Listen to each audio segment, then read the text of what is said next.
So today's discussion starts off at measures of dispersion.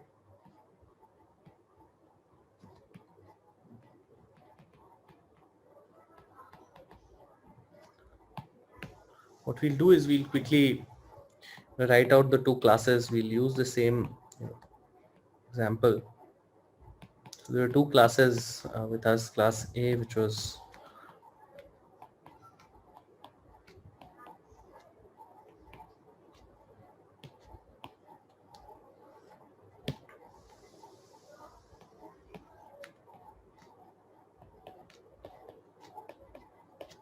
right. So these were two classes. So we talked about central tendency measures. We saw how mean and median, although mode was not useful because these were not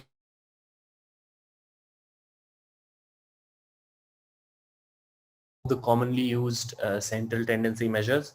We discussed the advantages and disadvantages. We saw how mean can be better than median in some scenarios. In some scenarios where median is a better choice than mean. We saw all those arguments, but we still weren't able to differentiate between the two classes using measures for central tendency.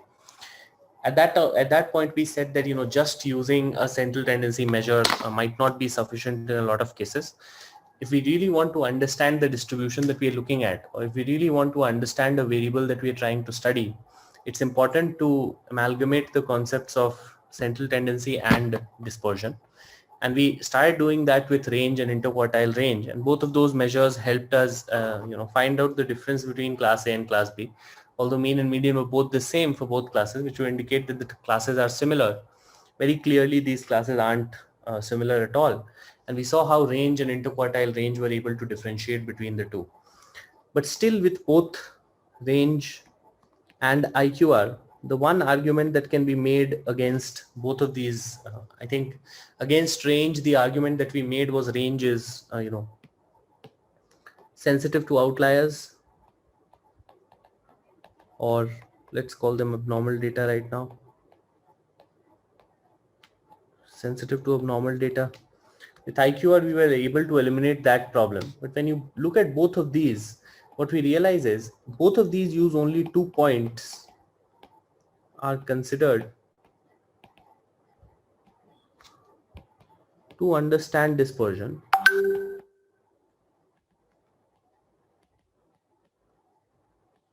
Both of these use just a couple of points.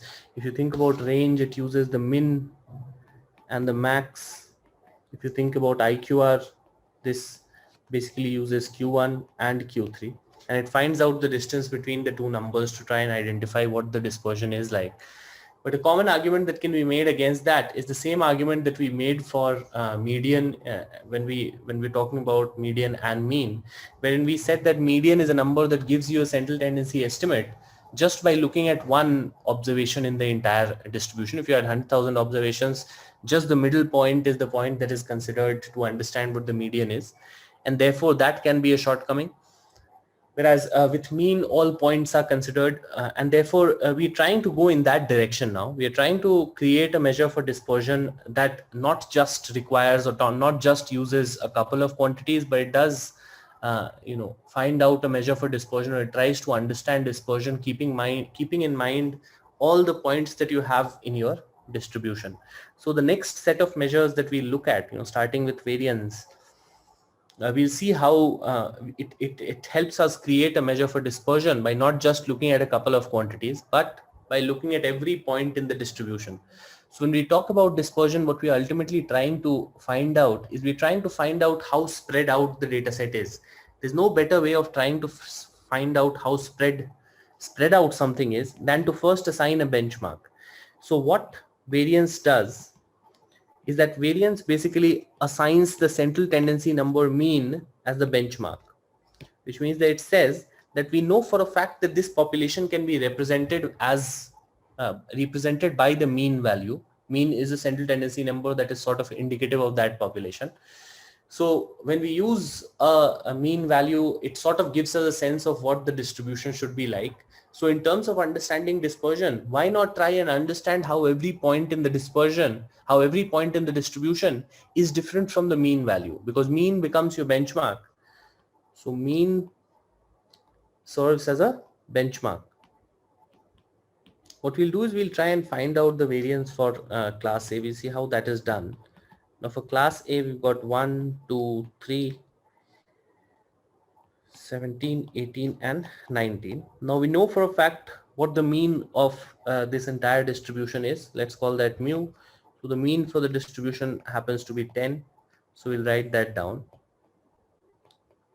Now dispersion, when we're using variance, it tries to find out the distance from the mean, how every point is different from the mean. We know that mean is being used as a center tendency value. So we want to understand how every point in my distribution is different from the mean. So what we calculate first is your xi minus mu, xi representing the observation that we are getting for the marks scored by a particular student. So you first find out these distances from mean. What are these distances? 1 minus 10 happens to be minus 9. This is minus 8. This is minus 7. This is 7. This is 8. This is 9. All right. Now we found out what's the individual displacement, or how different are each points in the distribution from the mean value. Once we found that out, the next natural step of trying to estimate what's the average dispersion like. How would you do that? Common sense, how would you find out average dispersion in this case? Now we found out how different every point in the distribution is. How do we sort of generalize that for the entire population? What comes to your mind? Can we again use the concept of a mean to try and understand what the average distance from mean is? So here we are trying to find out distance from mean. Can we again take an average of all of these quantities and say that that would be the average dispersion? Does that make sense? Intuitively. I don't want you to think about what variance actually is. I just want to give you, I just want you to think about this intuitively. It doesn't work because it will cancel out. Yes. Yeah, that's what actually happens. But if you thought about it, you'd probably think that it would make sense to basically find out an average dispersion. If minus 9, minus 8 are dispersion values, it makes sense to actually get a sense of the average value. If you try and take an average of all of these quantities, it comes out at 0 here, which would mean that the average dispersion or the average distance from mean comes out at 0 for the population. But we know for a fact that that is not true. The reason why that average has come out to be 0 is very simply because terms are getting cancelled out. So these terms are all cancelling each other out. The problem that we have here is, or the problem that statisticians faced, was the problem of the sign. They saw that 1 is different from 10. Yes, 1 is different from 10. When you find out the difference between the quantities, we get negative of 9. When we find out the difference between 19 and 10, we get a positive of 9. When you think about the idea of dispersion or distance from mean, 1 is just as far away from 10 as 19 is. So 1 is also 9 units away, 19 is also 9 units away. Therefore, both of them are equally equidistant from the mean value. But when you add out their dispersions, because of this negative and positive sign, these negative and positives tend to normalize each other out. Therefore, if you take an average directly for xi minus mu representing what? This is representing distance from central value. So this is basically representing your distance from central value. If we took an average of this, in this case, the positives and the negatives would cancel each other out and we'd actually get a 0. Now that was the problem that statisticians wanted to eliminate. Now, if I want to eliminate this positives and negative sign, there are actually two ways in which people could have gone about it. What would you recommend? How could we eliminate this problem, the positive and the negative problem? We can take mod. By squaring the value. All right. So I think we've gotten both the ideas from a couple of folks. So the one approach that you could take, which makes probably more sense at this point, is xi minus mu, take a modulus of this, right? If I take a modulus of this, what that would do is it would give me an absolute value. So if I did that, this becomes 9, this becomes 8, this becomes 7, this becomes 7, this becomes 8, and this becomes 9. Now, if I take an average of these quantities, it would give me a fair sense of what's happening here, right? So the one way that I can find out average dispersion would be to simply take an absolute value of this and absolute value of these distances, and that would give me just the magnitude. And when I took an average of all of these quantities, that would give me an average deviation from mean value or the central value. Now that could be one approach. We'll hold on to that approach. If we find out the average of these quantities, what does that come out to?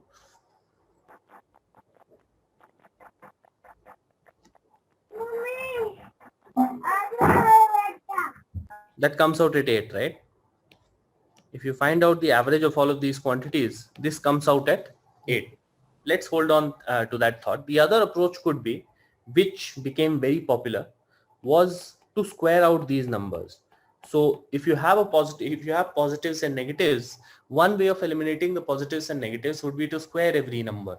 So the distance from the central value are all squared up.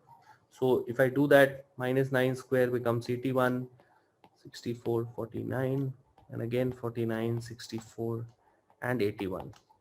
Now this could be the other approach, wherein you take a square of all of these numbers and you then take an average of this quantity. If you take an average of this quantity, that again would give you a sense of dispersion. You're able to eliminate the positive and negative numbers trying to cancel each other out. That problem that you were seeing, wherein a negative 9 was sort of cancelling out the positive 9, that problem will no longer remain. The way we solve that in this case is by squaring these numbers together and then taking an average of that quantity. If you try and take an average of this quantity, what does that come out? 12, so 130, 194, that makes it 388. 388 divided by 6. That's somewhere around 6. 68. And again 28. So some 64 point something, right? 64.2, let's say. So this number comes out at 64.2, which is the average of the squared distance from mean. The second approach that we just saw, which is mean or average of squared distance from mean. This term which came out at 64.2, let's say, this term is called the variance. Now standard deviation is the next metric that we talked about. Standard deviation is nothing but under root the variance term. Now why do we need a standard deviation if we've already got a variance? The simple reason for that is variance, what it does, because it takes a squared distance from the mean, the value that you get isn't really in the scale of the observations that you've seen. So if I say that the dispersion of the distribution is 64.2, would that mean that most points in this distribution on an average are 64 units away from the central value? No, that's not really the case, which means that because if you've squared these distances before you've taken an average, before you've squared these distances, because of that squaring, what happens is you go to a higher level scale and you are at a squared scale. So as to bring it down to your original scale in which the observations are present, what we do is we do a under root of variance. We take an under root of the variance term. Now that would give me a number like some 8.1. And this very much seems like the average dispersion of the, or the, sorry, or this gives me an average sense of dispersion or spread in my data. Now these two measures are the more popular measures for dispersion. The other thing that we calculated there, which was the mean or average of absolute distance from mean, in which we basically did a xi minus mu, took an under root of this, take a sigma from 1 to n and then divided by n. This quantity that we created right here, this quantity is something that we call mean absolute deviation, or MAD. Now, we basically tried to solve the same problem. The problem that we were facing was when we were trying to understand distance from mean, we saw that numbers that were on the left of the central value and numbers that were on the right of the central value, when you found out the distance from mean, there were some numbers that came out as positives, there were some numbers that came out as negatives. If you try and take an average of these dispersion numbers, the positives and the negatives will sort of cancel each other out and give you a inadequate representation of what the average spread of the distribution is. Therefore, we needed to solve the positive negative problem that we are seeing in the dispersion values. Now, there are two approaches to doing it. You could either do a squaring. If you square the numbers, what happens is all negative numbers become positive, the positives remain positive, which means that everything, there's no chance of anything normalizing out. So you could take an average value of the squared distance from mean. That gives you a sense of variance being one of the most popular measures for dispersion. Now, variance unfortunately is present at a squared scale. Because we've squared the distance from mean, it's present in a squared scale, which is why we want to bring it down to the scale of the observations that we've got. And that's where something like standard deviation comes in handy. That's basically the under root of variance. So that was one approach, that is squaring. Squaring became a popular way of solving these positive and negative problems that you are finding here. The other approach could have been to take an absolute value directly and simply take an average of the absolute values of distances. That we are saying is called mean absolute deviation. Now, which of the two seems more genuine to you? Which of this which of the two seems more rational to you? Mean absolute deviation. Mean absolute deviation would seem more intuitive and more general to you. But had you ever heard of this term? I'm sure you've heard of standard deviation or variance at least sometime, right? Standard deviation. Standard deviation is something that you must have heard. A lot of people who worked in the industry, I'm sure, would have heard of standard deviation at some point. If you've dealt with data, you'd have heard of standard deviation at least sometime. But I'm sure MAD is a metric that very few of you might have heard. Mean absolute deviation. Now, why that? So that has an interesting story behind it. MAD, in fact, is one of the metrics that has become extremely popular with ML engineers over the last, maybe 20, 25 years. You will see that mean absolute deviation has become a measure of choice for a lot of statisticians, for a lot of analysts. But why, did all of the popularity go to variance? There's a very interesting story behind that. There were two scientists back when this problem started, back when they were trying to understand ways in which dispersion or spread of the data could be studied. There were two popular scientists. I don't know if you've heard these names, Laplace and Gauss. You've heard of these names? Laplace, anybody who's coming from an engineering background would have heard of Laplace equations. Laplace was a famous scientist, and so was Gauss. Gauss, people know? He was Carl Gauss. Mathematics. Gauss law. Yeah. That Gauss's law is different, and that chemistry's Gauss's law is different. This was Frederick Carl Gauss. He was a brilliant mathematician. I don't know if you remember. There's a formula: 1 plus 2 plus 3 plus 4 up to n natural numbers gives you n plus 1 by 2. Anybody recollects these formulas? 1 square plus 2 square is basically n plus 1, 2n plus 1 by 6. Formulas of these progression series.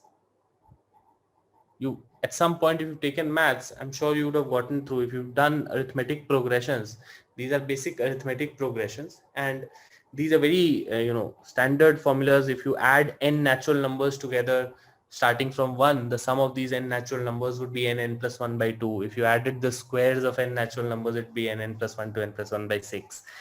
These are formulas that Gauss discovered. Can you guess at what age did he do it? Just a trivia question.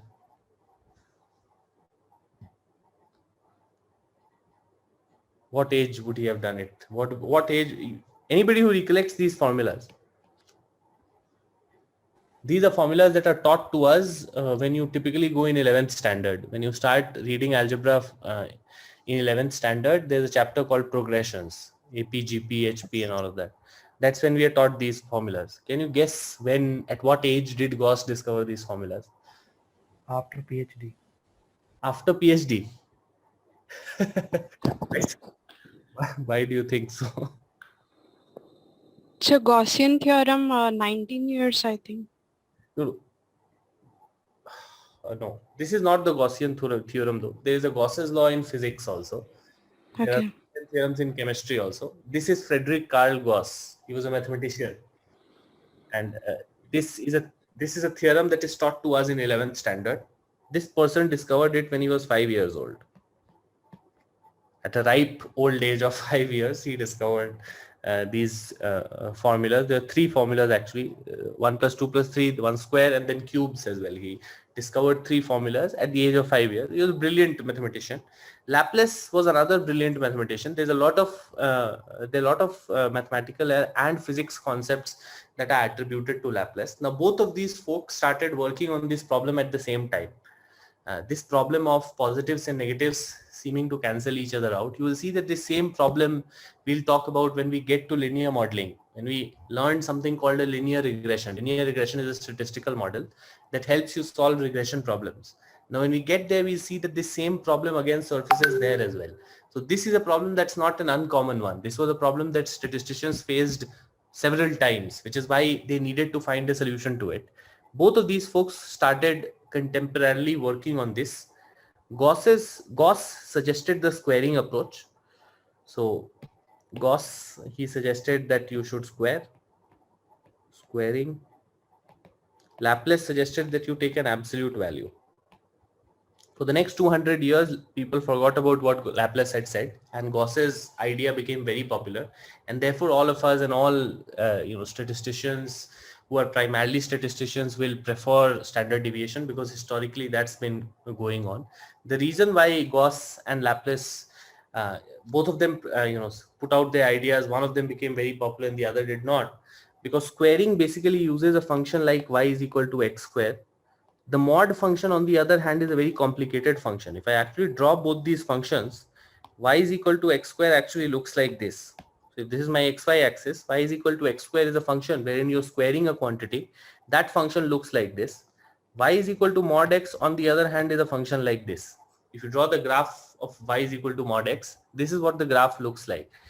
Now y is equal to x square is a function that is differentiable at all points during now. Now, the reason why both of these were working so much on this is because they were trying to solve optimization problems. Optimization wherein you have an objective function, you want to minimize or maximize a certain quantity based on a certain function. Now, when you're trying to run any kind of optimization, people needed to do differentiation. Differentiation is a very popular way. Calculus helps you in doing a lot of optimization, and differentiation is the approach that you use to find out optimal points. Now, for a curve to be differentiable, there are certain things that are required. Steep edges is not one of those things. So when you have a steep edge in a curve, that means that the function is not differentiable at this point.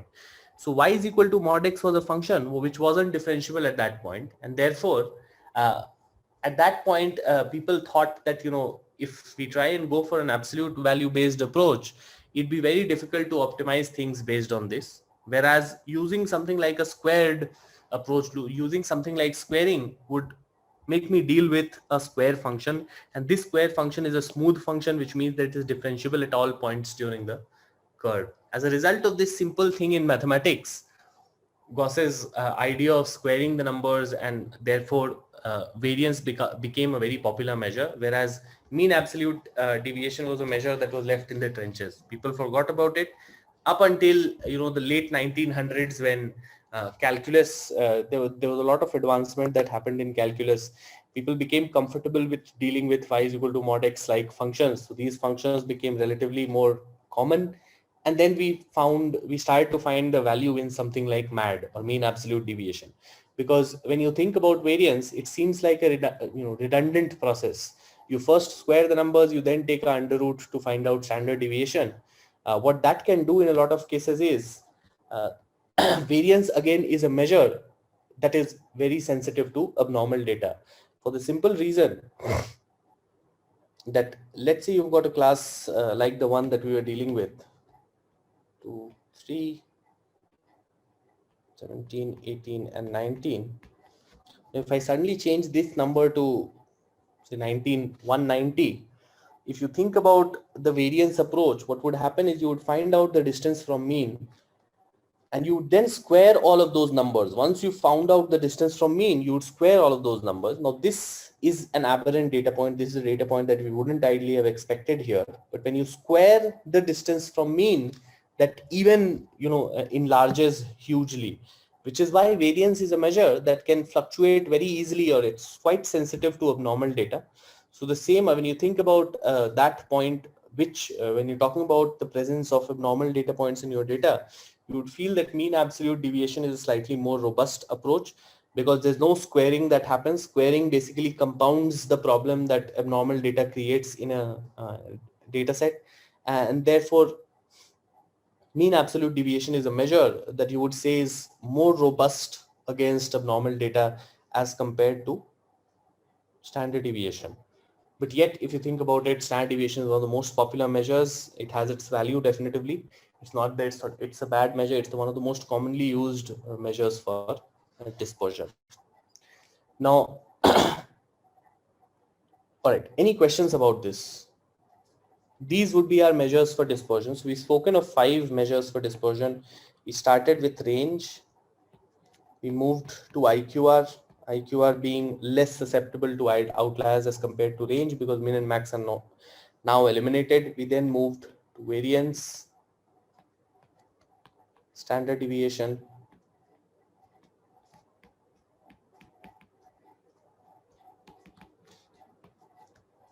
and mean absolute deviation.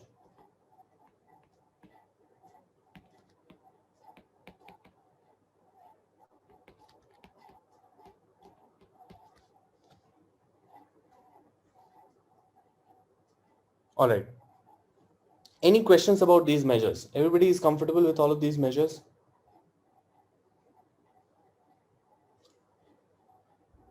So we've talked about a lot of different ways in which we can deal with data, several measures for both central tendency and dispersion. This is some very basic summary statistics that we use in descriptive statistics. So when you come across the data, you try and find out your different observations that you have in your data to try and better understand exactly how that data set is exactly spread out using both measures for central tendency and dispersion. What we need to keep in mind is that one of them isn't going to be good enough in a lot of cases, which means that when you use both of them together, that's when we get a fair idea of what distributions feel like.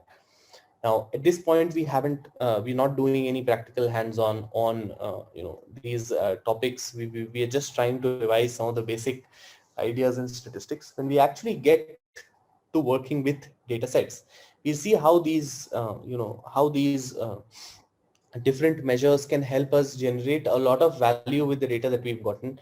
Now, it can help us differentiate between nature of the data that we are getting. So, let's say your survey company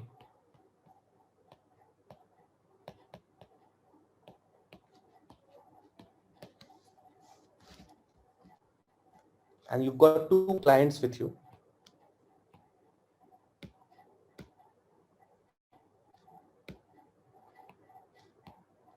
One of the clients is a drug manufacturer. The other client is a toy manufacturer.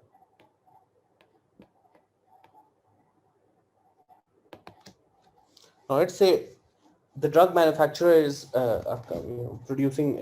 manufacturing a lot of medicines, say, which is targeted to people in the age group of 10 to 45.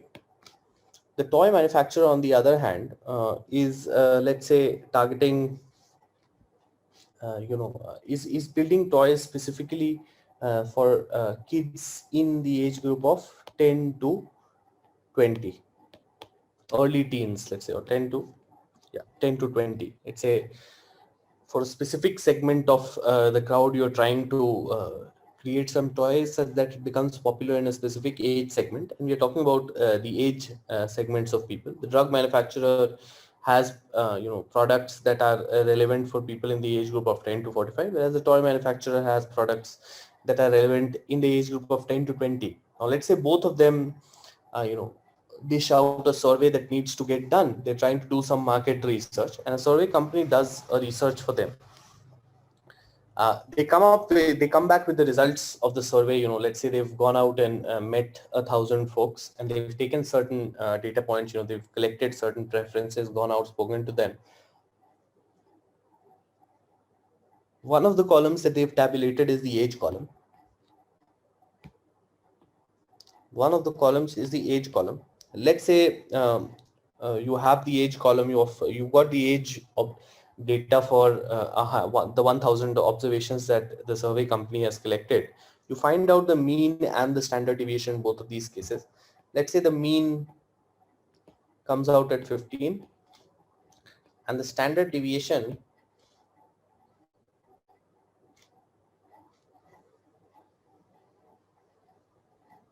comes out at 3. Now let's say this is one survey that you've done. Let's call it survey A. There's another survey that you conduct where the mean is again 15, but the standard deviation in this case is 20. This is survey B. Now you've got two surveys to choose out of. As a drug manufacturer, which survey would you pick up and why? As a toy manufacturer, which survey do you pick up? You've gotten surveys from the survey. There are two surveys that the company has done, and both those surveys have the relevant questions for both these two kinds of companies. We've looked at the age column for both the surveys. The mean age that you are seeing for the 1,000 people in survey A is 15. Same likewise for survey B as well. The standard deviation for survey is 3. Standard deviation for survey B is 20. Now, as a drug manufacturer and as a toy manufacturer, which of these surveys seems more relevant to you?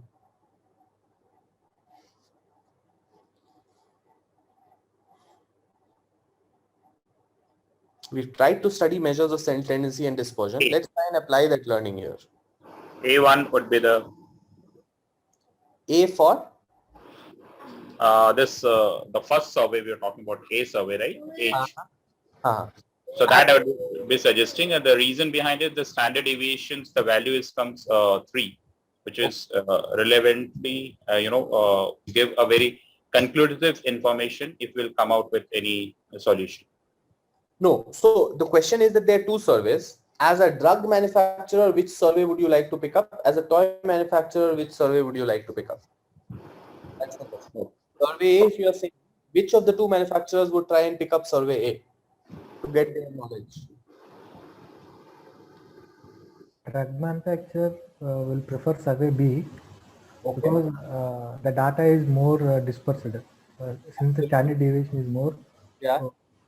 so I think drug manufacturer will prefer survey B. Exactly. So you've got to understand that clearly. So when you see a mean of 15, good enough. When you see a standard deviation of 20, what do you realize? That on an average, people, the 1,000 people that you have gotten differ from the age of 15 by 20 units, which means that you would be able to find out a large percentage of the people somewhere in the range of 15 minus 20 to 15 plus 20. Can I say that? When you say that the average dispersion is 20, can I say that more or less people will be in that range? Yes. That'd be somewhere in the range of, say, infants to 35, right? If you look at what the drug manufacturer's target segment is, this survey very well fits that target segment. If you look at survey A collects data for people which are more or less in the range of 12 to 18 years old. Now, people in the range of 12 to 18 years old very well fits into the target segment for the toy manufacturer, right? So toy manufacturer would much rather try to use survey A, whereas the drug manufacturer would try and use survey B. Does this idea make sense?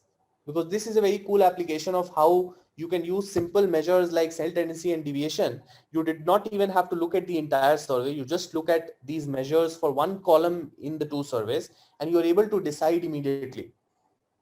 Is everybody clear with how we did this? What was the logic behind it? Yes. Okay. All right. So that sort of concludes the discussion around some summary statistics in descriptive analysis. What we'll now move on to is inferential statistics, and we'll try and keep our focus on one part of inferential statistics, and that would be sampling. We'll try and understand the sampling theory or some of the popular ways in which sampling is done. Now, why is sampling so important?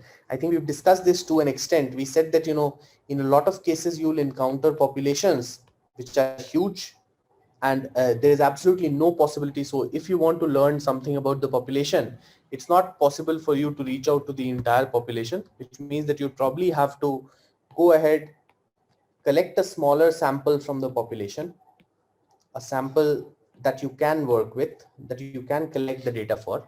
You collect the data for a smaller part of that population, and then you study that sample to infer about the population. So that's more or less the foundation of inferential statistics, which means that this sample being a good indicator of a population is almost inevitable. You need your sample to be a good proxy or a good indicator for what the population behaves like. To give you an example, if you think about, let's say, a distribution like this,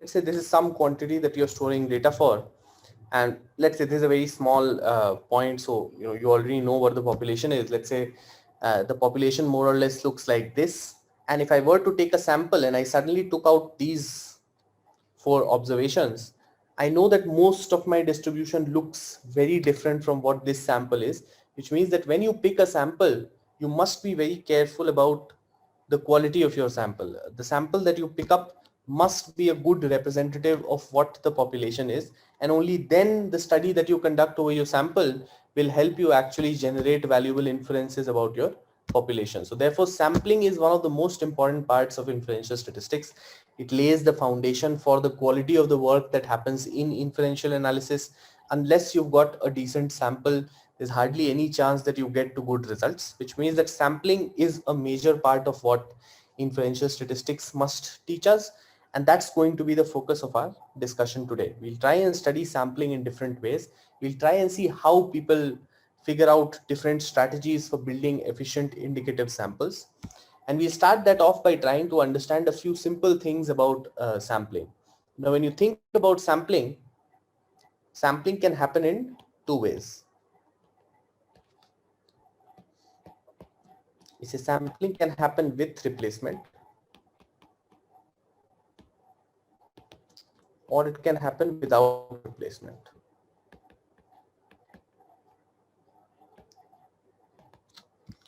Now these are scenarios, and now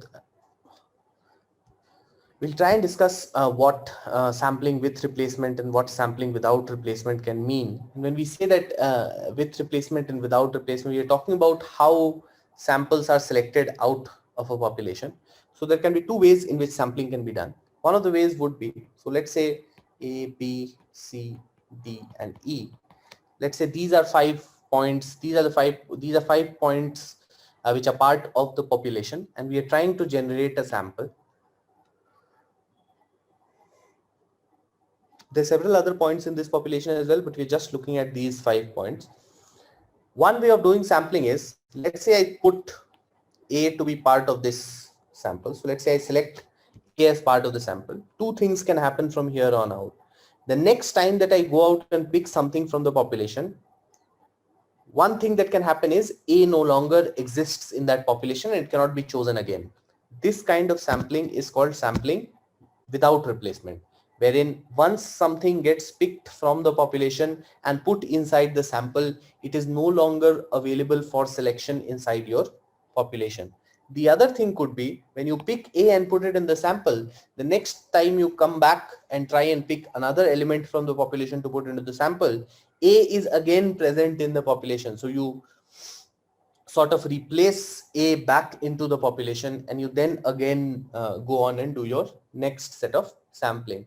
So that kind of sampling is called sampling with replacement. Now, both of them have different kinds of use cases. When we actually get to the modeling stage, when we talk about different kinds of models, we'll see how both sampling with and without replacement find value in different kinds of applications. The simple idea behind this approach is what the name suggests, in which one case, when you're doing sampling without replacement, any time that a particular point in the population gets selected into the sample, that point is no longer available for further selection because that point is now gone. That's sampling without replacement. The other process is to do sampling with replacement, wherein once you pick a point from the population, put it in the sample, and when you go back, you see that that point has again been replaced back, and therefore you can again choose that point, which means that when you're doing sampling with replacement, there's a probability that you got duplicates.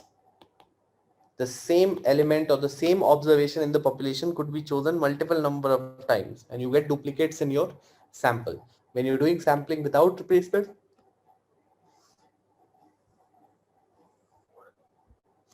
duplication is not possible. When you're doing sampling without replacement, because that point gets removed from the population, it's no longer available for selection. Therefore, in those cases, you would say it's sampling without replacement. There are other kinds of breaks as well. So this was what happens to the population once a point is selected from the sample. When it comes to how that selection of a point happens, there are again two categories in which you can talk about sampling. Sampling can either be random or it can be non-random. Random, as the name suggests. So if every point in your population has an equal probability of getting selected into the sample, that's called a random sampling approach. If this is not the case, then that is a non-random sampling approach. So let's say you are trying to build a population and you got several points in your population, and there's an equal chance of any point getting selected at a given time. That's a case of random sampling. It also becomes a popular sampling technique, which is called simple random sample. Simple random sampling is fundamentally what we talked about, wherein every point in the population has an equal probability of selection, which means that you don't think about anything at all. It's completely random. There is no order to it. You do not think about how you're going to do your selection. You just randomly pick out a certain number of points from your population and you say that it's a simple random sample. Now that might seem like a very unintuitive process. It might seem like something that does not make a lot of sense, but it in fact actually makes a lot of sense. You know, there's a popular saying in something we call chaos theory, which says, brings a very interesting quote. It says, randomness brings order. It might seem counterintuitive, but it really isn't. We see that there are two things in statistics that are of huge value. In fact, in all of mathematics, both of these things are of huge value. One is randomness and the other is symmetry. We see both of these tend to, create a lot of, to help create a scenario where mathematics becomes simpler. Whenever you are able to identify certain randomness or symmetry in situations, you'd find that maths becomes easier in those cases. And therefore that's sort of the primary logic behind an approach like this, where you say that if you do not have any bias, if you don't introduce any bias, and you're doing completely random sampling, you will probably in a lot of cases be able to get good indicative samples out of your original samples. Now, what kind of sampling you choose for a certain process is completely, the choice of the model or the choice of the statistician, which means that you'll have to figure out exactly in what scenario does a particular type of sampling approach makes most sense. So the simple definition for simple random sample would be every point in the population has an equal chance of getting selected. This kind of a sampling technique is called simple random sample.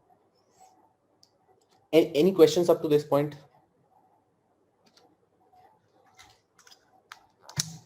All good? I have a question. Wouldn't this be just a chance and not an equal chance, because it's a random sample, so we don't know what we are picking. So it is just a chance of getting selected, but not an equal chance of getting selected. Your voice became very low. I couldn't hear the last bit, but I got the first bit of the question when you said that does every point have an equal chance or random chance? Is that the question? It's a random. Yeah, that's a question. It can be a chance or a random chance, but never an equal chance, no? Because it's a random sample. Exactly. It's a You can't random say sample. A random sample has no bias. The moment some points in the population have a higher probability of selection, you couldn't probably say it random. There is some order in that, right? The moment some points in your population have a higher chance of getting selected, you couldn't say that it's a random process. There is some order in that process, which is why you are able to assign a higher probability to certain points in your population. When you say that every point in the population has an equal chance of selection, that means that you just can't predict, right? You just can't know that which point will get selected. Does that make sense? Yeah. Yeah. All right. It makes sense. I can't hear you actually. Your voice is very low. Am I audible now? No, yeah, it's fine now. Okay. Yeah. Okay. All right. So this was simple random sample. There are there's several other ways of doing sampling actually. The next two that we'll study, in fact, this is where the interesting bit comes in. So there's one approach to sampling which is called cluster sample.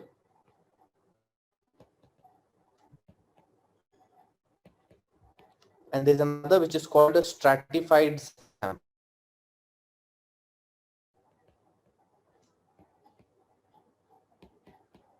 Now this is where you come in. So I want you guys take 5 minutes, internet explore.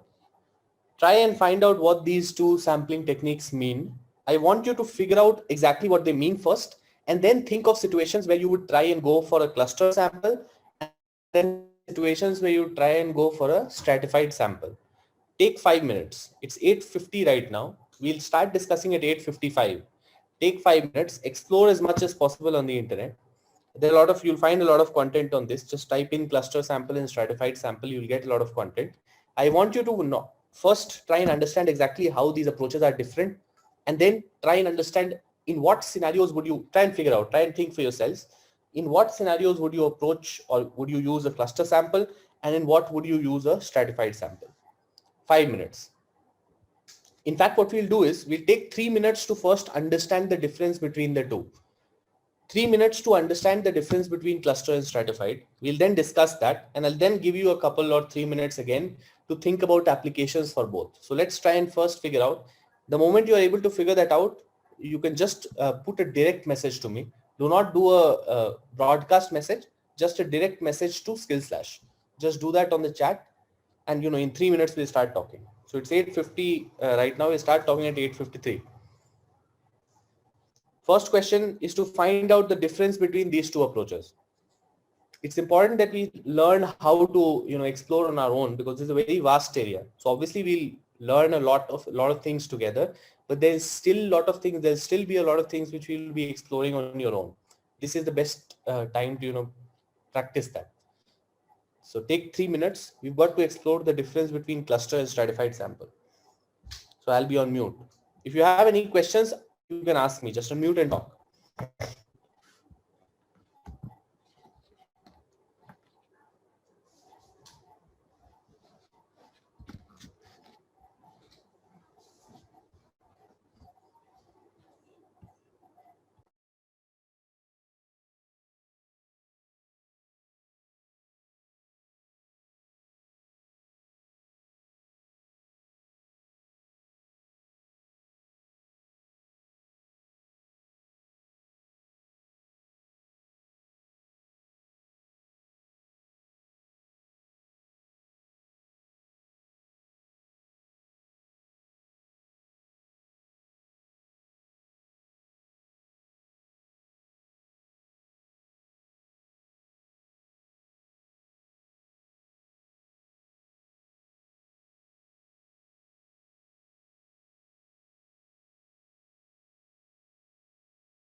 All right. Anyone who can, talk about the difference between the two? Anybody who's understood what these two approaches are?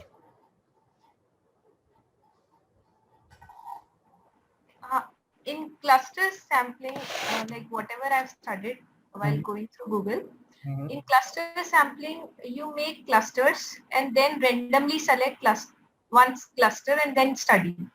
Okay. And while in stratified sampling, you pick one member from each cluster and then you study, like whatever I think so, whatever I've studied. That's quite brilliant. In less time, you almost gotten the crux of it. Yeah. Anybody else wants to talk about this?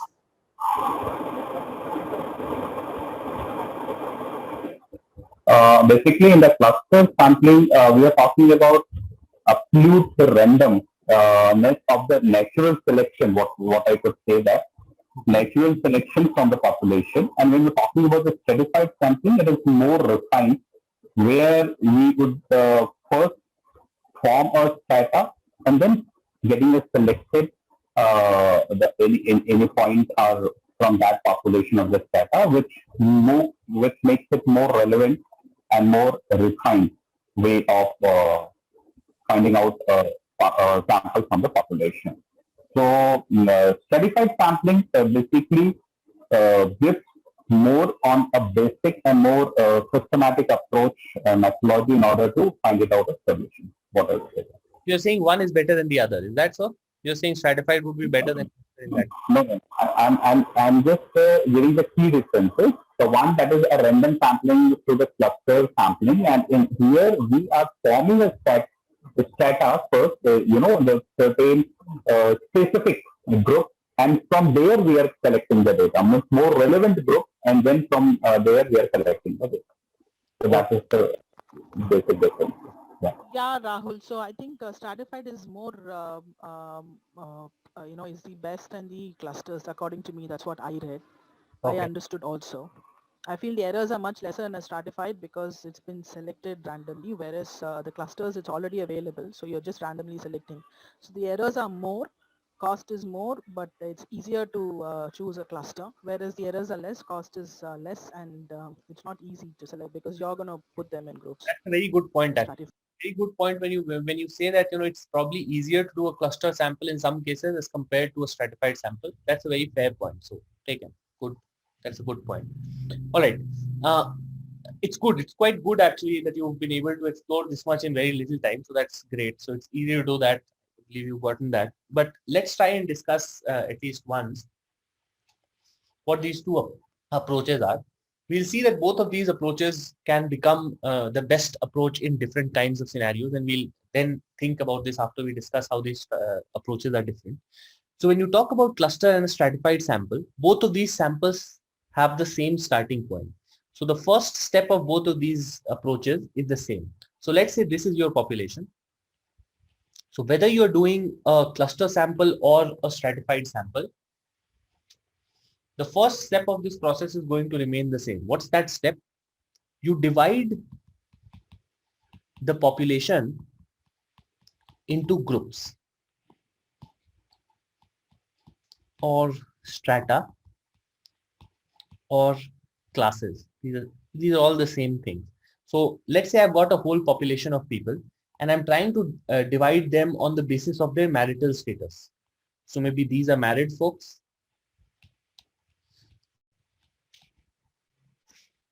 Sorry, we shouldn't write it here. So let's say these are married people, these are divorced people, and these are single folks. So let's say I've broken my entire population into groups. The way I am going to break them, or the observation or the variable that I'm going to use to basically divide my entire population into classes, is dependent on the modeler or the surveyor. And it's his choice upon what, depending on the scenario, how he wants to differentiate between different people in the population. So the first step for both of these approaches is going to remain the same.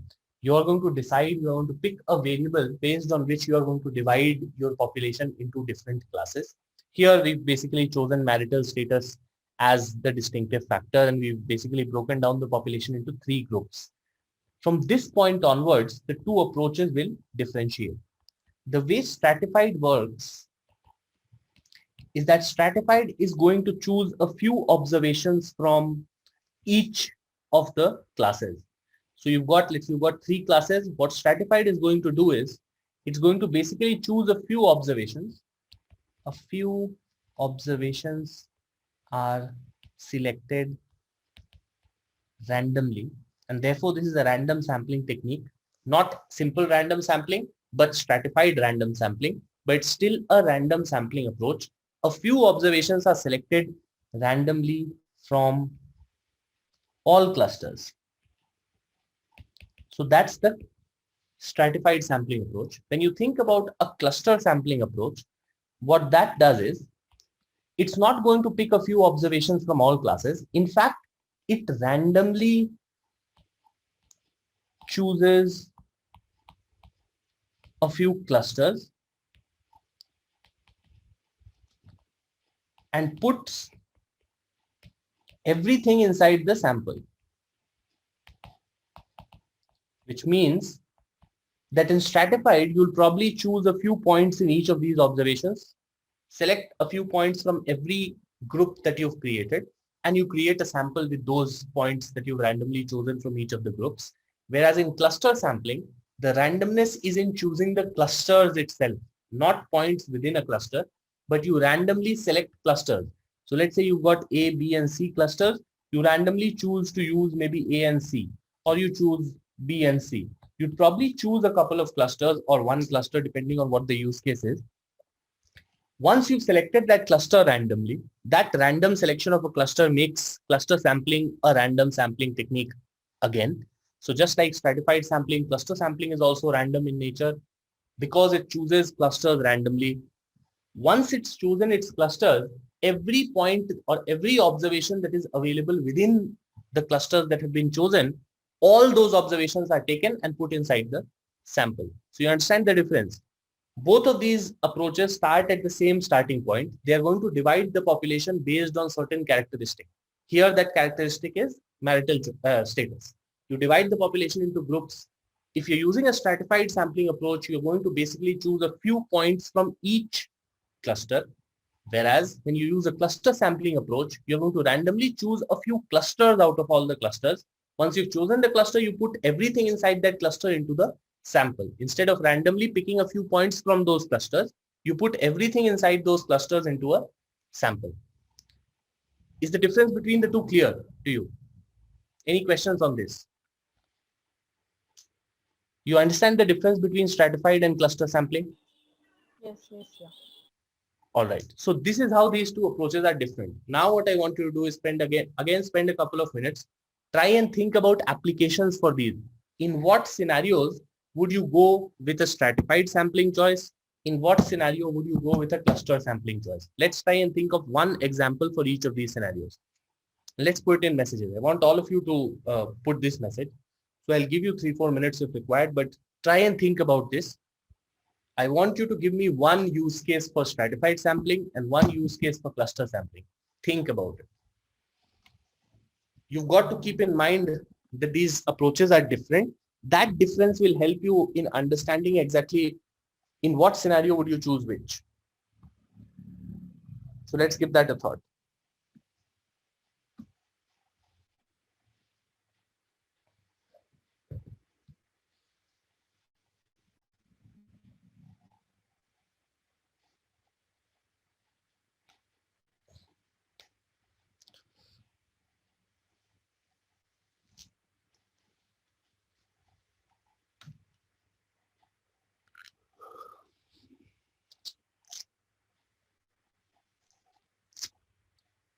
Keep in mind that there's a level of randomness in both of these approaches. You must ensure that that randomness is maintained. Otherwise, this wouldn't be a random sampling technique. Both of these are random sampling techniques. In stratified, the randomness is in selection of points from within every cluster. In cluster, that randomness is in selection of the cluster directly.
I've received some good scenarios from a couple of you guys, but I want much more response.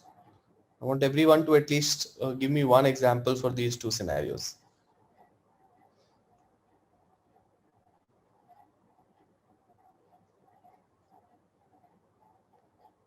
Let's not make this a college wherein I don't want to call people out. Let's all try and participate. That's very important.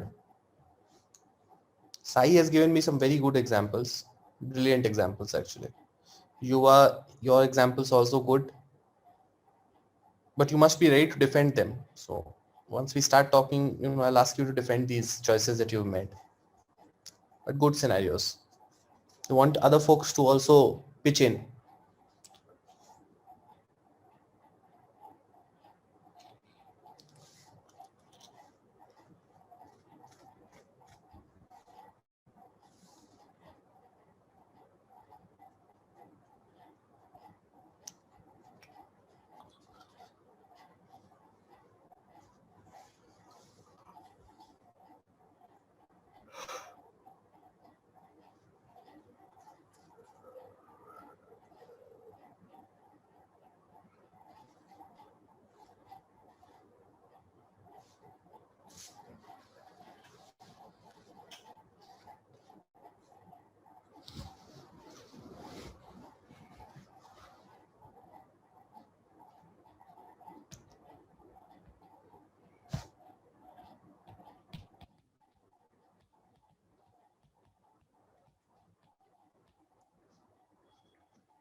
Okay, stratified. Anyone who would like to talk about a use case for stratified sampling?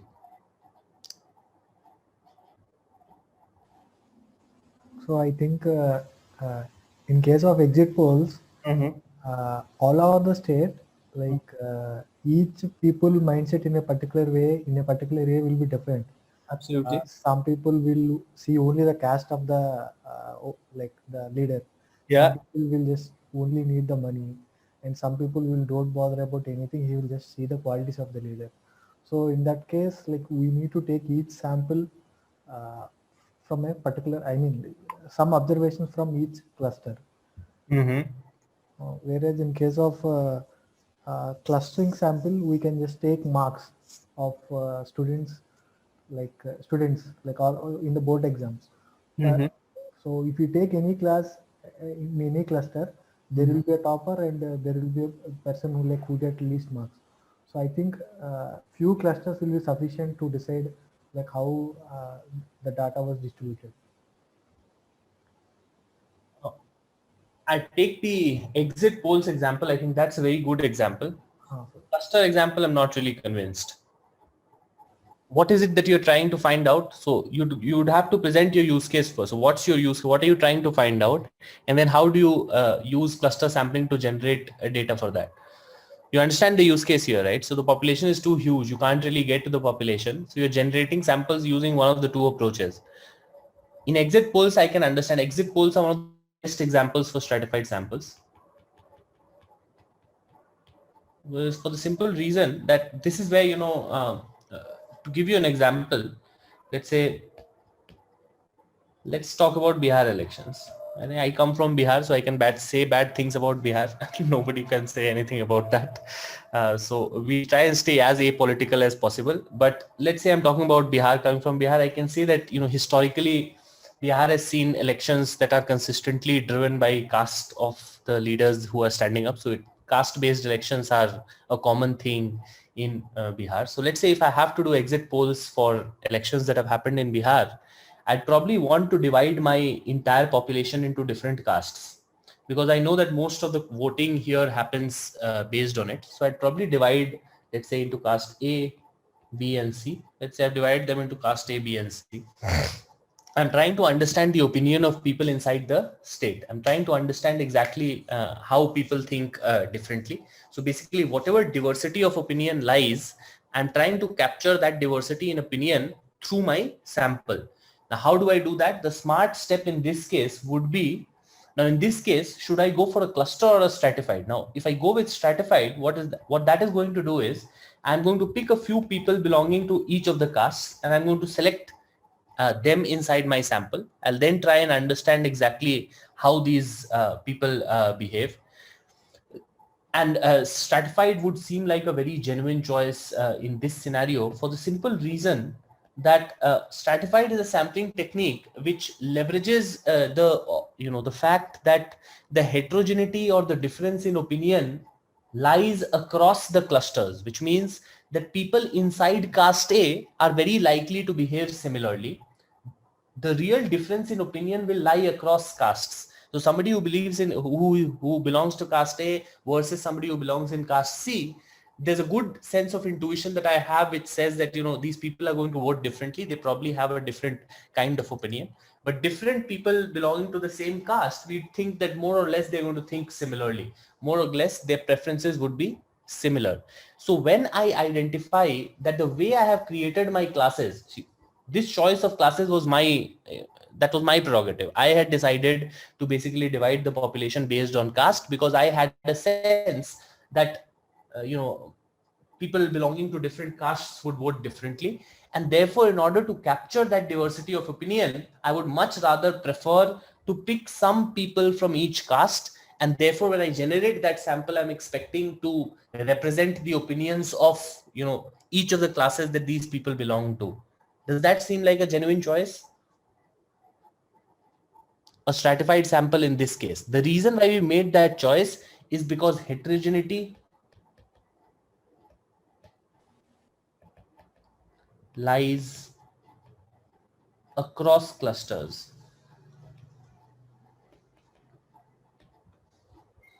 Because heterogeneity lies across clusters, it would make sense to have some representation of each of the clusters in my sample. If I go for a cluster sample in this case, what that will do is basically I might choose caste A and caste B and put everybody in caste A and caste B in my sample. But what that does is it prevents me from understanding what this whole bunch of people think, because we believe that people in caste A behave similarly. So inside the clusters, there's a relative level of homogeneity, but the real heterogeneity or the real difference in opinion that I hope to capture in my sample lies across the clusters. Now, because it lies across the clusters, we need to have some representation from each of the clusters, and that would make sense. Therefore, when you have a scenario where heterogeneity lies across clusters, this is when stratified sampling is a better choice.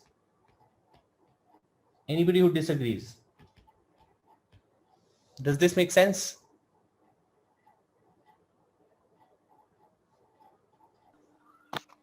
Yes. Having said this, when would I ideally want to use cluster sampling? If I come across a scenario where heterogeneity lies within clusters.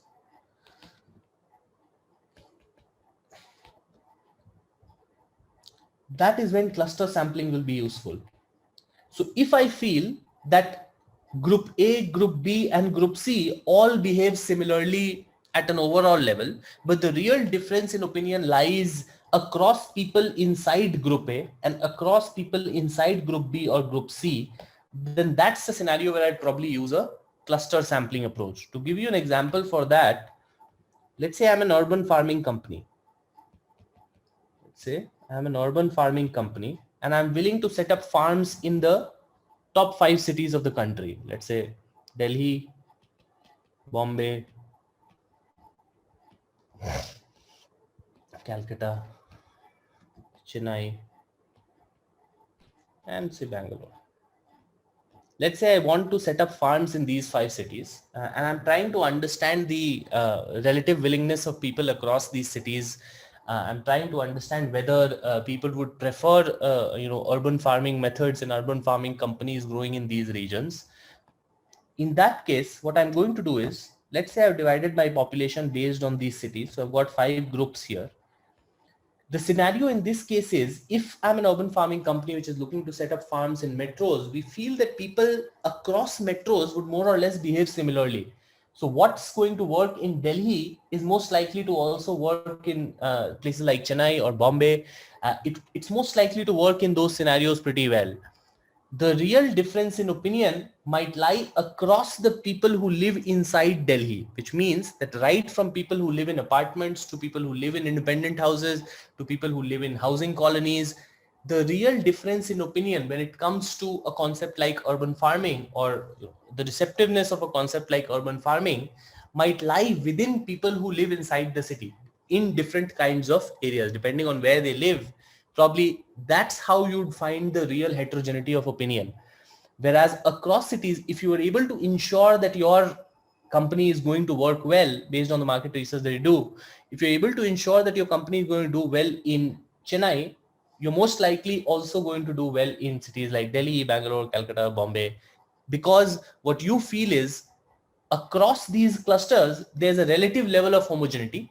People who live in Delhi almost think similarly to people who live in Bangalore, but the real difference in opinion lies across the people inside Delhi. Different kinds of people with different kinds of opinions who live in Delhi would probably, that's where you'd find the real diversity of opinion. So when I'm trying to start my urban farming venture, I'd most likely not go out to all 5 cities. If I have to generate a stratified sample to do this research, what that would mean is I would pick few people from every state and then create a sample. But for us, that does not really make sense in this scenario. In this scenario, a cluster sampling approach would make much more sense, where I randomly pick, say, a couple of cities, Delhi and Bombay, and I put everything inside those cities to try and understand exactly how the diversity in opinion lies. Does that make sense? So what's happening here is heterogeneity lies within clusters instead of across them. Does this make sense? Yes, sir. All right. Any questions? So we've seen that both of these approaches are useful in their own stead. You know, there can be scenarios where you'd find a higher use case for stratified samples. Now, again, you need to keep in mind that the differentiation that we've done again is in the hand of the surveyor. We could have done a differentiation based on something else, wherein you might think that, this is somewhere, let's say your differentiation was based on apartment dwellers, independent houses, living in colonies. So if you did your differentiation based on this, you would realize that people living in these kinds of setups might have different opinions when it comes to urban farming. And therefore, in this case, if you had made your break like that for the same use case, you'd probably be interested in doing a stratified sample. But because we've created that group in such a way that the real heterogeneity lies within that cluster, a cluster sample approach would be a much better approach instead of a stratified sampling approach in this case. So I hope this idea is clear. So what I'm hoping to bring out is that you can't really categorically say that one is better than the other, where in fact the reality is that both of them can have use cases in different kinds of scenarios. One in this case seems like for exit polls, it seems like stratified is a better approach depending on the way that we've created those classes. Whereas in the case of urban farming, we find that cluster sampling would be a better approach because we've broken down the data set in that way. Again, how you are able to create these classes again depends on the data that you've collected.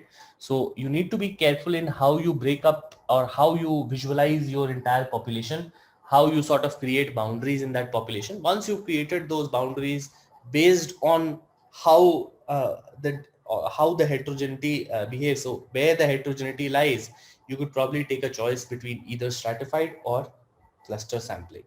Now, both of these are random sampling techniques. Another random sampling technique that you'll come across is systematic sampling.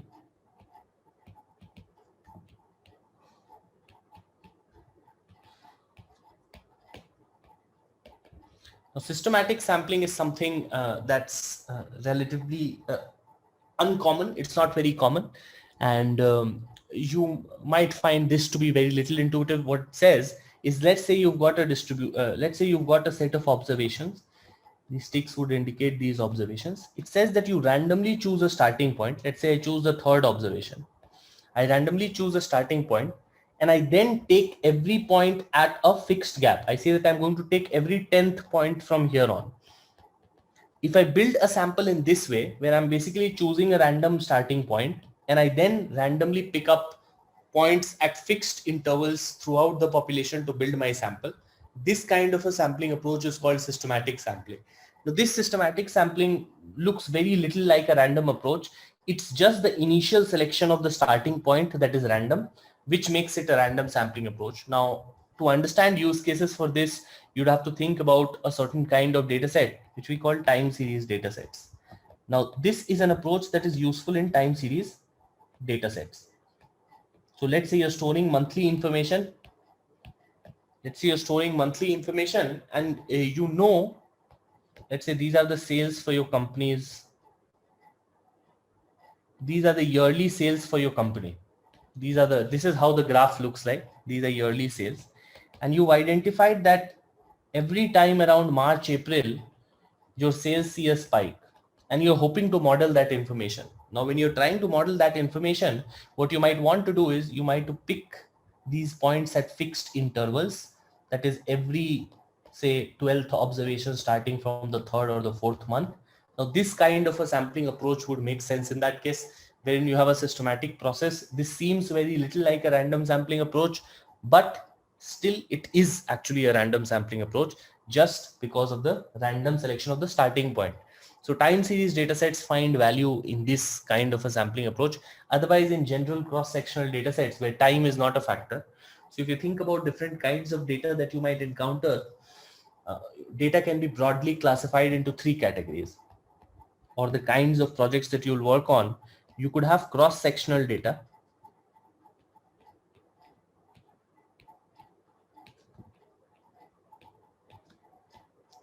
You could have time series data, or you could have panel data. Now, what are these different kinds of data sets? Time series dataset is something where time is a factor. So let's say you've stored weekly sales for the last 2 years. That would be a time series dataset. Let's say you stored the yearly number of air passengers, people who take air, flights. If you stored that data for every year, that'd be a time series dataset. So any dataset where time is an influential factor, that's a time series dataset. Where time is not an influential factor, that's cross-sectional. A combination of the two is panel data. So this is something that we'll discuss in much more detail as we go along when we get to the actual statistics and machine learning module. But at this point, systematic sampling is something that will find relevance for time series datasets. Systematic sampling. So systematic sampling finds most of its use cases when you're dealing with time series problems. Now that's the other sampling approach. So we looked at 4 random sampling approaches.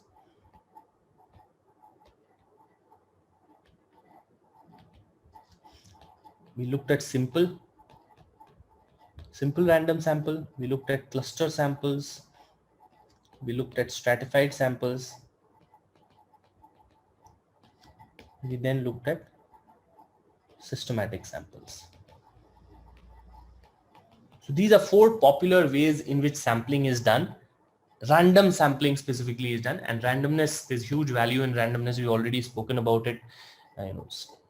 Statisticians and data scientists through the ages have found huge value in random sampling. Now these are random sampling techniques. There are other non-random sampling techniques as well. We are going to study one of those techniques. That technique is called a convenience sampling technique. We'll try and study what that is, but before we actually go on and do that, I want you to try and think about a simple problem. Let's think of a scenario. Let's say you're a product manager in Hotstar. You're a product manager in Hotstar. Are you familiar with the multiplex feature in Hotstar? So Hotstar recently came up with this multiplex feature where they do new releases of films. You're familiar with that? I don't know what they call it. I think they call it Cineplex or Multiplex, wherein they release new movies. So new movies get released directly on these OTT platforms now. A lot of movies are getting released since at least the pandemic started. You know what that thing is? So releasing a new movie on OTT platforms. So let's say you're a production manager of Hotstar and you're specifically working with the multiplex vertical. Now I'm going to give you a background of what the scenario is. Let's say for the last 6 months, there has been a lockdown. So theaters and all are closed. In just the last 2 weeks, theaters have opened up. Theaters are opening up. All right. You as a product manager in Hotstar, this is the scenario. For the last 6 months, there's been a lockdown, theaters are closed, but just in the last 2 weeks, things have started to open up. Theaters have opened up, people have started going to theaters. You are a product manager at Hotstar involved in the multiplex vertical, and you want to conduct a survey that helps you understand if people are still receptive to the idea of new releases, new movie releases on OTT platforms. All right. If I have to do this survey as a as a product manager in Hotstar, how would I get this survey done? Think about it. Let's say you are that product manager and you got to find the answer to that question. Are people still receptive to the idea of new movie releases on OTT platforms like Hotstar? How do I find out this? How do I get this opinion? How do I understand this preference? How would I collect data for this? We create the samples. Yes, exactly. That's the question. How? Those are the premium customer of the Hotstar. We have to make a group and we have to take the feedbacks. Are you saying that you'll float a survey to your users, Hotstar users? Yes, yes. Okay, that's naturally one of the first things that should come to your mind. The problem with that though is, I'll tell you something I'm seeing from experience. You find that digital surveys have a very low reception rate. Very few people will reply. How many digital surveys have you responded to in your life? Can you remember the last one that you did? No, actually, You've not done it, right? not. Hardly ever. You must have called customer care for different kinds of services several times.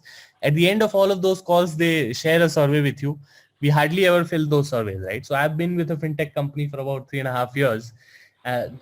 We used to send a survey right after a customer call ended. We had a 24-hour customer care center, and we used to send a survey out. The response rate was not even 1% there. So response rate for digital surveys is pretty low. So that's, let's say, is not a choice. So how do you do that? What's next? How do you generate a sample for finding out whether people want to watch films on OTT platforms, or would they still, prefer that it comes to the theaters directly? Look at the situation that I've pointed out. Try and think of a smart way.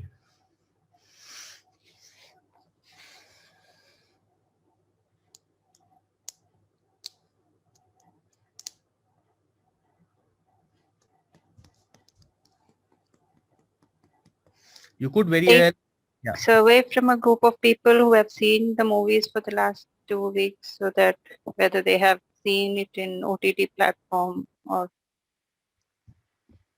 survey from them. Okay. How would you do that?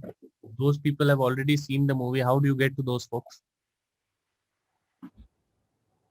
Who are the ones who went to these theaters? How will you get to them? All back at their home.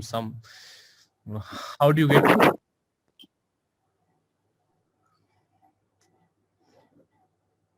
Think of a hack. Think of a smart approach.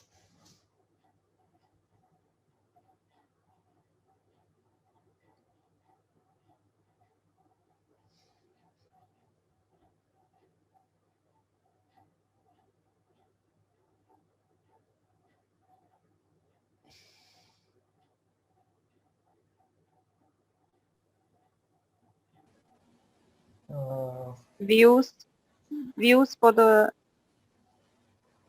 how many people have viewed the new releases. That How many people have watched new releases? watched.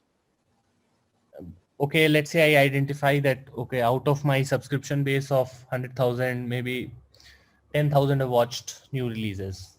What do I do with that? How do I know whether they prefer, Hotstar to continue this feature, or, when they watched it, there was a lockdown. So you did not have the choice of going to the theater. So they really did not have any choice when it comes to that new release. So with that information, how do you figure that out?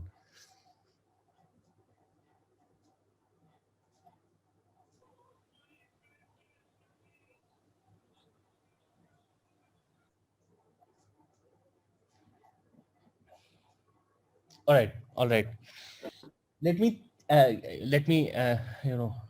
you what I would probably do in this case. So in this scenario, see, the simple problem here is digital surveys are not working out for me. That's my so I've tried this, as I've probably surfaced surveys to my Hotstar users and they haven't filled it out, and therefore I have a sense that getting information digitally through surveys might be difficult.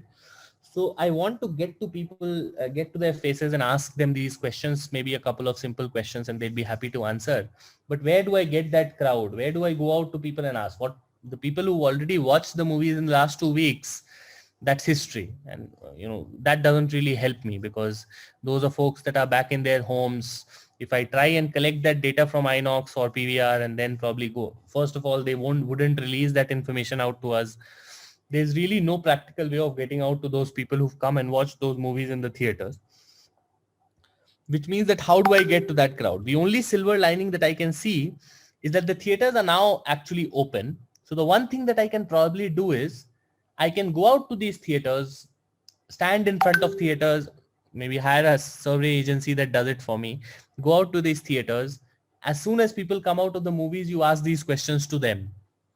That's a place where for sure movie buffs have arrived. People who like watching movies have arrived.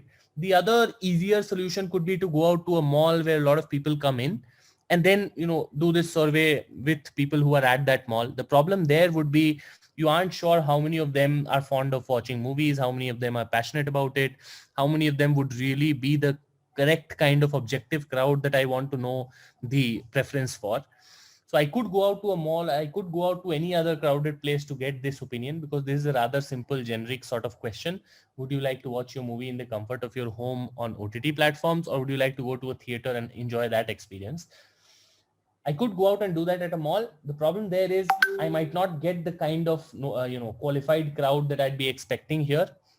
The other approach would be to actually go out to the theater itself. So where people who are already coming in, the problem with that approach though is, the downside to that approach is you're going out and surveying people who automatically have a preference of going to theaters, because these are people, as soon as the theaters have opened up, in as early as 2 weeks, they've started going out to these theaters, which means that for a fact that these people are already probably inclined towards theaters anyways, but you still try and get their opinions, because one thing that for sure, that those guys are movie lovers.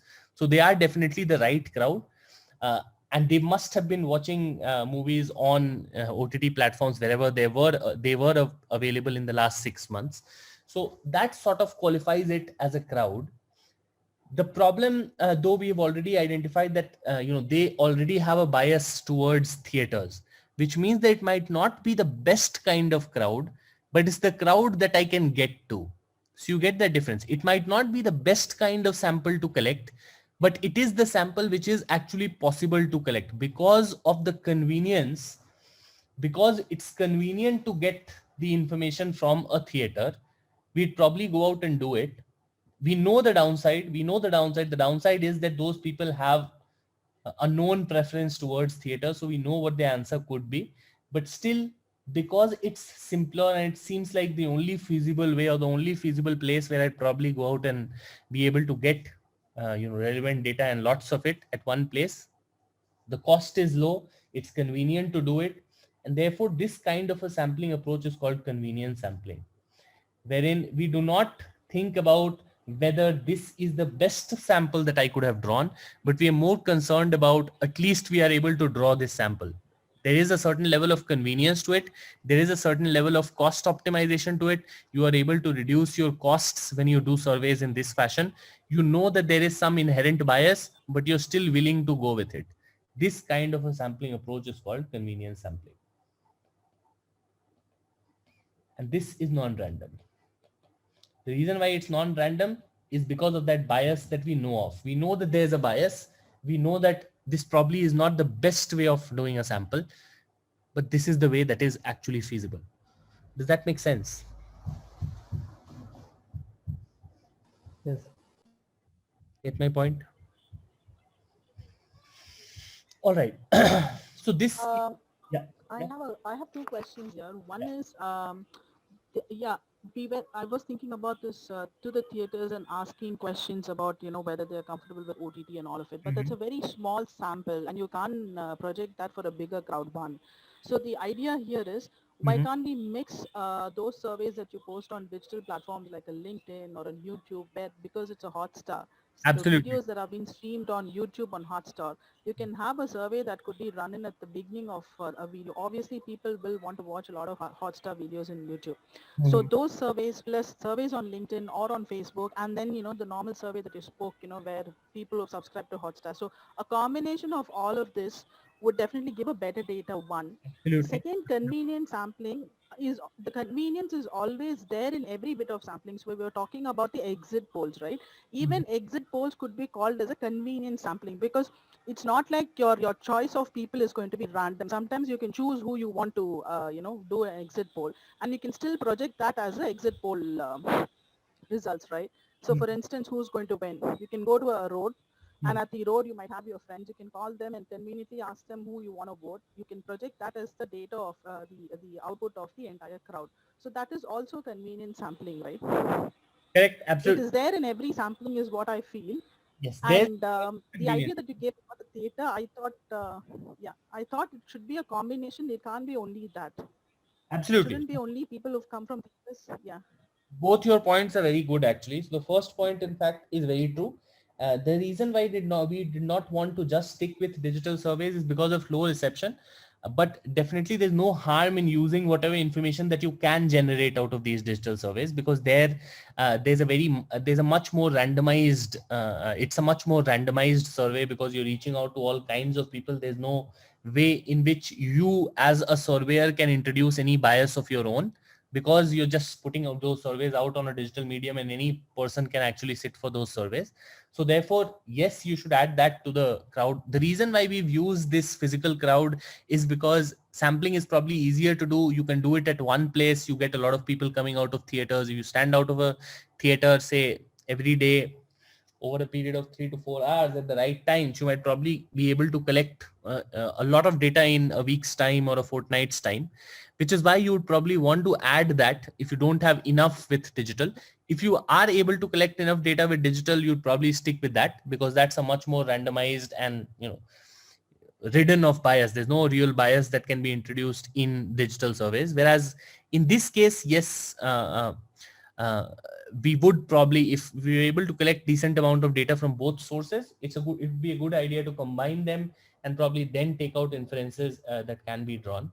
The second point, wherein you say that in almost all kinds of sampling, there is a certain level of convenience that people will take care of. That's true, but fundamentally you are not expected to have any bias there, right? So whenever you say that you're going to choose an easy crowd, that's not what the approach says fundamentally. The approach requires you to have a random selection.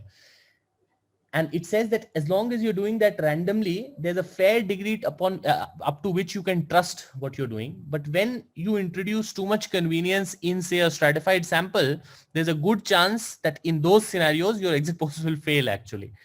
Because a lot of news agencies would probably go for a more cost-efficient approach to surveying rather than a more statistically sound approach of surveying. That's the reason why a lot of such polls actually fail, because instead of actually doing that randomly and instead of cognitively making an effort of not bringing in any bias and not knowing exactly whom you want to get that survey out of, if you did that as randomly as statistics asks you to do it, you'd probably get some very good samples.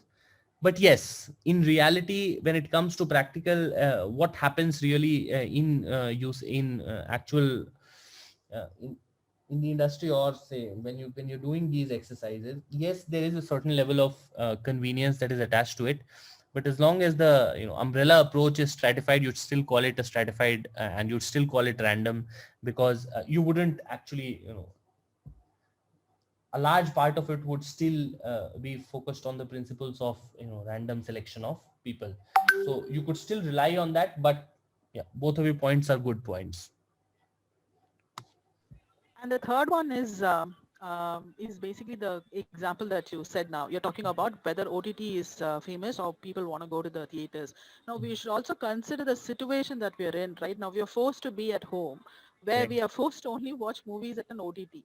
So eventually the answers would be that. I think the situation will be appropriate when you're considering samples on a normal scenario and not on, such scenarios where your result will not be the true But in that case, if you really think about it, if the pandemic hadn't come, Hotstar really would have thought of the multiplex feature. I don't think OTT platforms would have even tried to, push films directly. The only films before the pandemic that actually came directly on OTT platforms were the ones that couldn't actually get any buying rights. The ones that no theaters were willing to publish. Like there was a film called Drive. I don't know if you guys remember it. There was a movie, Sushant Singh Rajput was one of the actors in that movie. It ultimately, after not getting released for 2 years, it ultimately got released on one of the OTT platforms. And this was all before the pandemic. Now, because this particular example is an example that is, or it's a use case that is born out of pandemic times, I would say that bias that you speak of, I believe everybody knows that bias is there. You know that you don't have a choice really. So a lot of people would move towards OTT platforms. But because this whole concept has originated in this time, I feel it's a fair, thing to do. It might not be too much of a problem. Okay.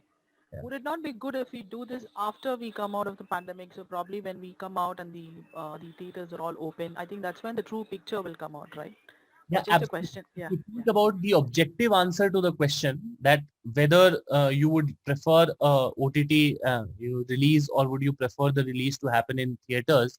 If you want an objective answer to that question, forgetting completely about the state of affairs right now and the probability that it might continue over the next 2 years, yes, you should obviously wait it out and then probably find that answer to that question. But the thing is that in this case, you wouldn't want an objective answer. You'd want a practical answer, because Hotstar might make a lot of money in the next 2 years. In the period that this scenario remains, and in the period where OTT releases continue to remain a thing, they'd probably want to make the most out of that. And they know that there's going to be a hybrid scenario sort of in the years to come, in the next few months to come, until a large percentage of the population probably gets vaccinated and people are more comfortable with going out, that you might have theaters and yet you will see very little reception there, and still people might prefer OTT. So given the scenario and everything, I'd probably stick with what we're doing. Okay. Thanks, Rahul. Got it. All right. Any other questions that you have? We won't be discussing anything new. Tomorrow when we come back, we'll start off with probability. So we'll do a little bit of introduction to probability, and then we'll talk about a few key theorems in probability. We'll talk about distributions a little bit, and then we'll talk about probably one theorem, which is the Bayes theorem. So not tomorrow maybe, but we'll start off with probability tomorrow. Any questions that you have about what we discussed today? So we finished off some measures in descriptive statistics and a few random and non-random sampling techniques. Yeah, somebody saying something? In this particular scenario, when we are talking about to do a survey and getting out of the results, you don't think so that we have a huge limitation also in order to reaching out the crowd, which is actually simply to go for the Hotstar or whatever the social media platform in order to go for the release, as well as those who are not at all a subscriber or using this kind of the platform at all to view these kinds of in the new releases of the movie or whatever you can suggest in that part.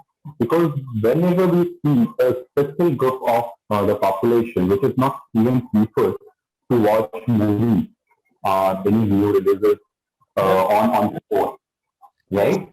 Your voice is not very clear actually. Clear? Yeah, just hold it. Garbled up. I can't really make too much out of it. I'm sorry, can you probably try changing the mic or something? If you're using a microphone, maybe not using it or something like that. Use computer audio. Because I can't really I don't know if that's happening for other folks also. Can the other folks on the call understand what he's saying? Some parts of it I'm failing to understand. Now it's better? Much better, yeah. Yeah. What I'm saying that it is a huge limitation when we're doing this kind of the surveys, because we are talking about only the specific group of the people who are using this kind of the platform in terms of watching the movies. Those set of, mostly the population having the age group, not the younger population having the age group of 40 and above, those normally never ever come this kind of platform to watch movies, either in this lockdown situation or maybe in the normal situation. They always prefer to go and have a watch of the movie in the theater. So when we are coming out this kind of the survey and coming out any kind of other solutions, so is not going to affect the result and the solution whatever we will we will come out after having all this report analysis. Yeah, so we are hoping that we'll have a decent mix of all kinds of folks when we go out to these theaters and we put out these digital surveys. So we are hoping that all kinds of people from all kinds of age groups would probably respond to these kinds of surveys.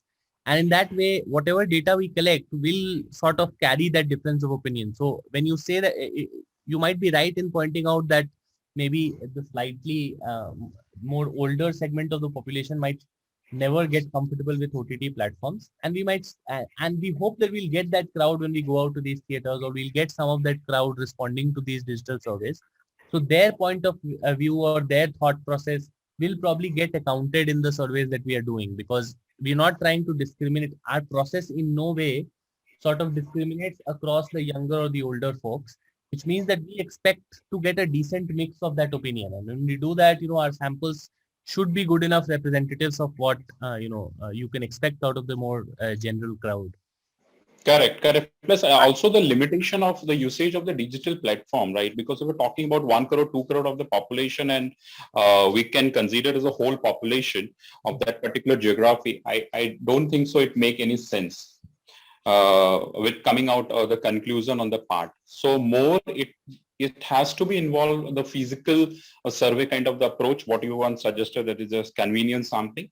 Apart from that, it could be, again, if talking about the lockdown situation, the time series kind of the systematic random sampling would also be, certain set of the procedure we need to follow. So it could be the collection of the various different methodology and then coming out of the conclusion depending on the case to case. We also tried to point out, and I think that was a very fair point to make. When she said that instead of trying to stick with one, why not try and use multiple approaches, try and generate different ways, and that whole collection as the final, sample that you work on and draw your inferences out of. And yes, absolutely, that makes all the sense in the world. The thing is that we wanted to bring out a new approach. That's why we took that example and we just spoke of convenience sampling in that regard. But that's very true. That you'd probably want to collect data in whatever ways are feasible to you, whatever ways are cost effective and strategic. And more data is always good, right? So maybe 20 years back, people wouldn't have said this because statistical models had their challenges. As data increased, their relative performance levels did not actually increase very much. In fact, in a lot of cases with larger data sets, statistical approaches tend to go awry. So with machine learning and everything, with new modeling approaches that can work with huge data sets, you always want as much data as possible. So it's a fair point. Yeah. All right. Yuva has you've still not been able to join the Google Classroom, is it? have not checked the, just let me. No, I've not been able to do that. I'm sorry. Yeah, I was on mute. So I'm basically trying to look at the recordings, but I'm not able to gain access there. No worries, no worries. I'll ask somebody to share that link with you personally. You're on that group, right? So just share. No, I'm in the group. I think it's more to do with the access. I think my email ID has to be given access to the classroom or something. Have you shared your Gmail ID? Yeah, I have. All right. Okay. Can you just put that in the WhatsApp group again? What I'll do, Sure, I'll do that. Somebody to give access to you, and you'll get a mail. You just have got to Okay. the class from there. You'll get all the recordings. Sure, I'll do that right away. Thank you. Perfect. All right then. If there are no questions, we'll close for today. All right. Just have a look at what we've discussed up to today. There's still 3 days to go.